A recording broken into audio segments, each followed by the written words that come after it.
Hello, my name is Nadine and welcome to Hop Along Studio. Thanks for joining me today. In today's video, I want to share with you about how to create a contour drawing. And I'm using this as a way to kind of loosen up my own drawing practice. And I wanted to share this with you because this for me has been a new and very exciting technique. So I'll be using both pens as well as watercolor paint to just try to loosen this up, give it more of a painterly effect, and just give a really beautiful effect that can be used in your journal or on a canvas. So let's get started. So what is contour drawing? Contour drawing is basically taking an object and generally just taking the overall shape of the object. The idea is not to show a ton of detail, and it's also not to lift your pen. There are multiple ways you can do this. One, you can basically just have the paper next to the object and go back and forth and reference it while you draw. There's also another concept of blind contour drawing where you never actually look at your paper, you only look at the subject. There's a lot of different ways you can do this, but in my case, I'm just going to show you just how to do a very simple contour drawing of the paintbrush. So in this case, we're just following that there is a grip there that's getting wider. And then it gets smaller. I should have lifted my hand there. And then you go down to your bristles. And you have your bristles. If you wanted to add details, this is where you could do something like this. But again, you don't want to lift your hand. And that's where you can show the detail on the barrel. And show it going out and back in. Again, it's not a very good contour drawing, but the idea is to just never lift your hand and just keep it as one continuous line. And so that will be the basis of this project today. So we're going to go a little bit of a different way when it comes down to contour drawing. We're going to start by doing a wax resist on our surface. So these water resistant wax pastels, we're going to do a contour drawing with it first and then continue on with a black contour drawing. And so for this project, we're keeping this fairly simple. So I have this very tall daisy style flower. I'm not sure if it's a comb flower. It's they're about 8 feet tall, so they're quite tall in my garden. I'm just going to start by just using that center area. And you might be able to see it a little bit here. And I'm just going to start by adding the petals. And the idea isn't to lift. If you need to go back, you need to continue keeping that same line. You don't want to lift your hand.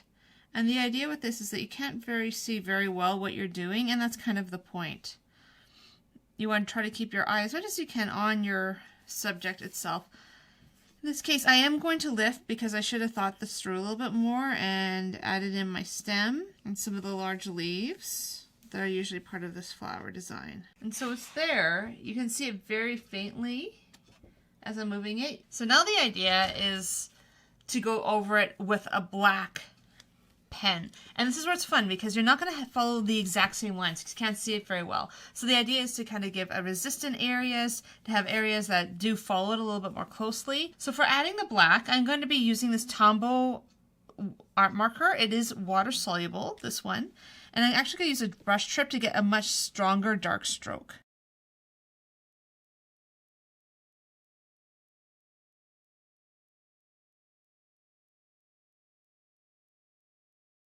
And that's where I also just did lift my hand. I am cheating a little bit on this one. So I am going off the page a bit. So you can see very loose, very sketchy, more just the outline. I'm adding a few details in places, but generally I'm leaving it fairly close to just a general shape. So you can see I generally have the outline of the shape.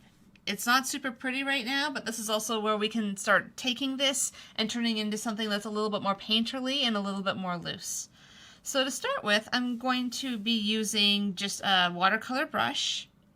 And you want to be careful about not adding too much water to this. So what I'm doing here is basically just grabbing the paintbrush to pull that black color out to the edges. And then also dabbing in with my watercolor and just adding a little bit of color in there. One thing I've realized about this particular Tombow marker is that it's a little bit more blue-purple side, so it does struggle a little bit with the yellow, but I'm going to stick with the yellow just to show you kind of where you can go with this. And so for this one I'm using a new gamboge color. The other option is you just basically very gently go in with your watercolor and you pull a little bit of that color from the edges out. So you can see in here where that wax crayon is kind of resisted and added a different line. And this is where it can be really fun just to add a little bit of color in there and kind of see what you get. And so this is where you could really go in and make this really just a black and white picture. Just pull color like so and just get a really interesting look to it. But I like adding a little bit of watercolor in. So I'm going to go a little bit more yellow with this. And that was a lemon yellow that I've just added in. So it has a more of a green tone to it. And you need to find that balance with water. I'm not using watercolor paper for this, so I'm having to work a little bit harder just to get the right blend. But you don't want to have so much water that you end up just turning this into a bit of a mess. At the same time, you want enough water that you're kind of getting the bleed that you're looking for. And the other decision too is how much do you want to pull to the center, because all those thick edges there you can also pull out when we do the background color as well. In this case, I'm just going to just grab it and just touch it. And you can see how it just bleeds straight into the petal. And so it started getting a little muddy there. So what you can do is just go in and grab some more color. Again, just touch that edge. So it gives you kind of that fun look without getting too much mud. So this is where if you're using something like a blue color that really works well with the more purple hue of this marker, this is where you can have a lot of fun just adding color and having it kind of go back and forth a little bit.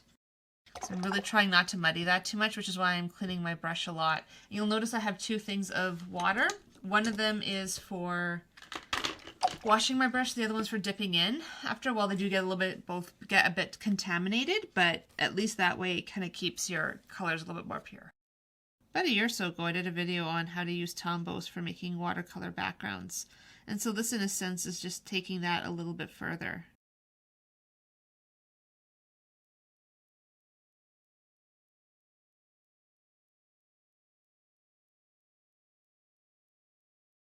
If there's an area like this that has just too much mud for you, you can always just blot off a little bit with a paper towel. The other option is you could just take your brush and just pull and lift. But you don't want to remove too much of it because you don't want to lose some of that fun smearing color that you have. Well, this is a really fun way of just really loosening up your style. Because again, you have a very strong kind of contour drawing look, and now you're just adding some of this fun color and adding a way to just really soften everything. And go back on some of these areas that got a little bit muddy. Try adding a little bit more brilliance to that again. But again, you don't want to lose all of that kind of fun mixing that you're getting there either. So I'm using the lemon yellow to just add a few little marks in there just to brighten it up a little bit. Give it a little bit of highlight. And now we'll work on the flower center. So I'm going to be using burnt sienna. So basically for the flower, I ended up using Nugon Beige, Cadmium yellow hue, and lemon yellow. Now for the center here, I'm going to add in some burnt sienna. And that's where you can see some of the resist happening with where I already added some of the wax. This is where it makes for an interesting look. Because you have the wax resisting in areas. You have color coming through in areas. And that center is actually more of a lime green yellow color where the seeds were. So we're just going to add some green in there. And this is again a very loose watercolor technique. I'm not using any crazy techniques to try to get it to mix. I'm just allowing it to kind of mix. And now you're seeing that the green is kind of falling in below, which is perfect. I don't mind having it a little bit of a looser look. And so let's work a little bit on these bottom leaves as well. So the whole point of this wasn't to be overly complex. The idea of it was just to get a contour drawing down, get used to letting things run and move. And it's just a great way of practicing some of your watercoloring as well. And just kind of see how they do react to things. I originally saw this. This is not totally my original idea. I've done contour drawing before. I've done mixing Tombows with water before, as I've done in other videos. But what I found really interesting about this one was the idea of using wax crayon to resist as an original image and then adding this other color on top and mixing it like this. And that I learned from Kathy McDuff. She is my creative journaling teacher here in Calgary. The thing I realized is that went quite dark because I put on a lot of strong pigment, and because this is already so dark in color, it's going to make this quite black. So something to think about when you're just adding your colors in, because even just the tiniest little bit of green, when it mixes with this black there, you end up getting a very deep hue. I'm continuing to add a little bit of sap green, because sap green mixing with this seems to be working quite well.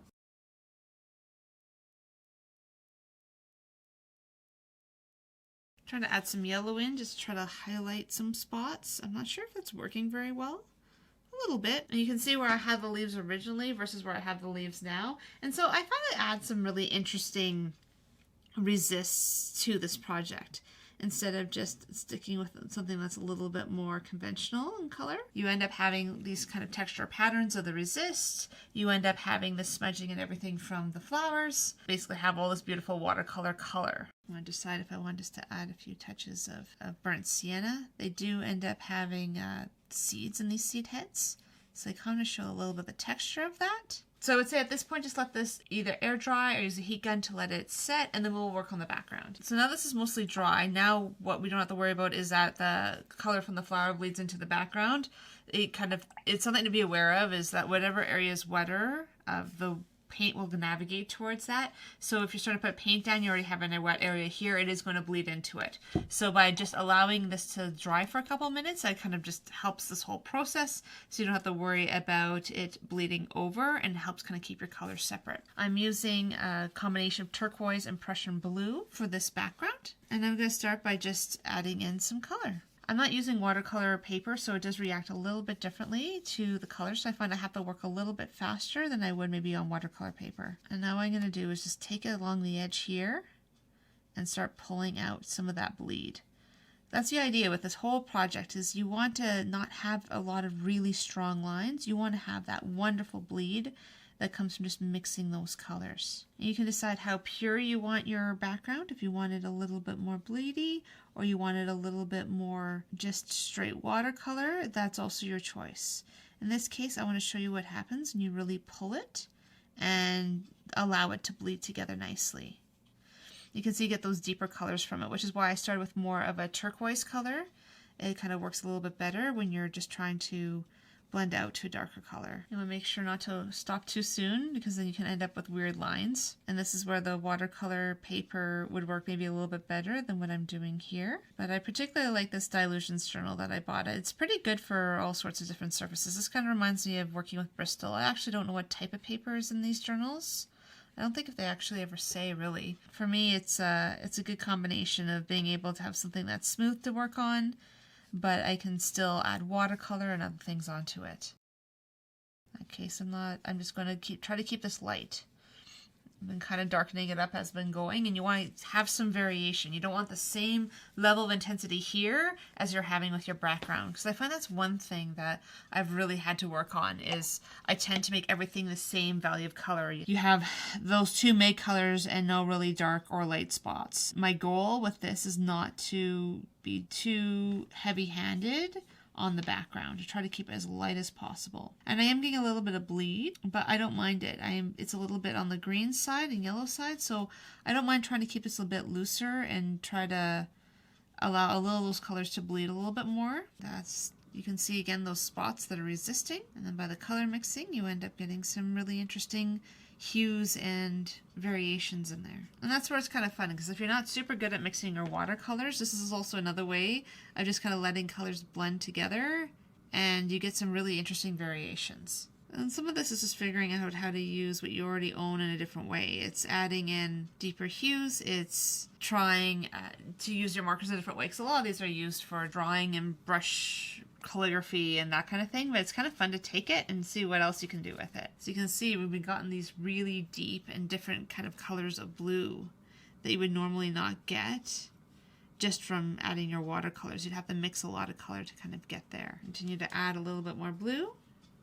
Again, sticking with those lighter blues, because by the time it touches all the set edges, you're going to end up with that more darker hue and that mix of color. And again, if anything gets too grungy, just use your water. Use your water all the time, just to try to lighten up and not have so much smudging. And really, this is where I could even go in with a little bit of green and add green along the bottom here. And that can make it look like there are other green things, that instead of it looking like it's maybe floating in space a little bit, you can see that there's some green areas in the back. There's other colors that are mixing into it. That's just a way of just trying to ground your painting a little bit more.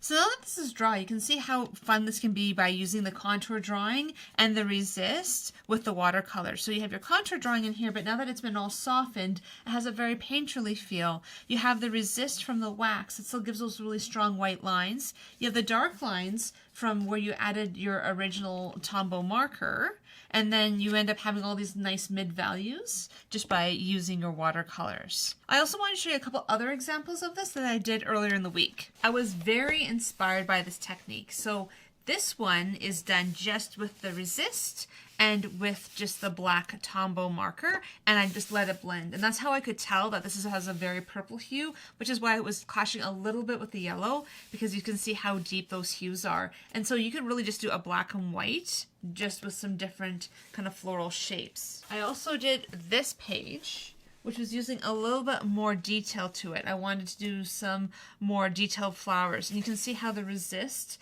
and all of that detail, it ends up almost getting lost a little bit. Like this one turned out quite smudgy, while this one started becoming a little bit clearer. And that's maybe one of the advantages of using a more simple shape, is you don't lose that shape and color that you really want to have. And then the first one that I actually did was this one. This was my first attempt at this, which really did inspire this one. It's actually the same flower, but again, you can tell that just the way I did the contour drawing from one project to another is quite different, and my color's a little bit different.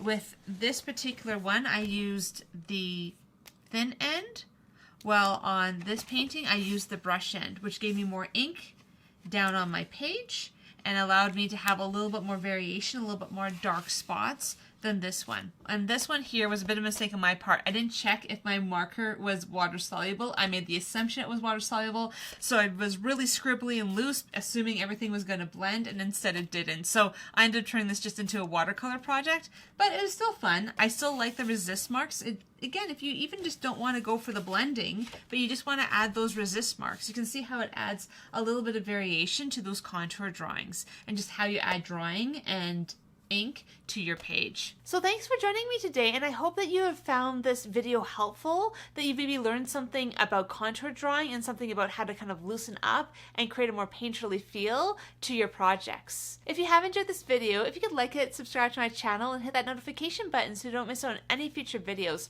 Also, I'd love to hear any comments or questions that you have about this video. The supply list for this project you can find below. You can also find it on my website, hopalongstudio.com. There I also include written instructions as well as photos for each of these projects. So I hope you have a really great week, and I will see you next time.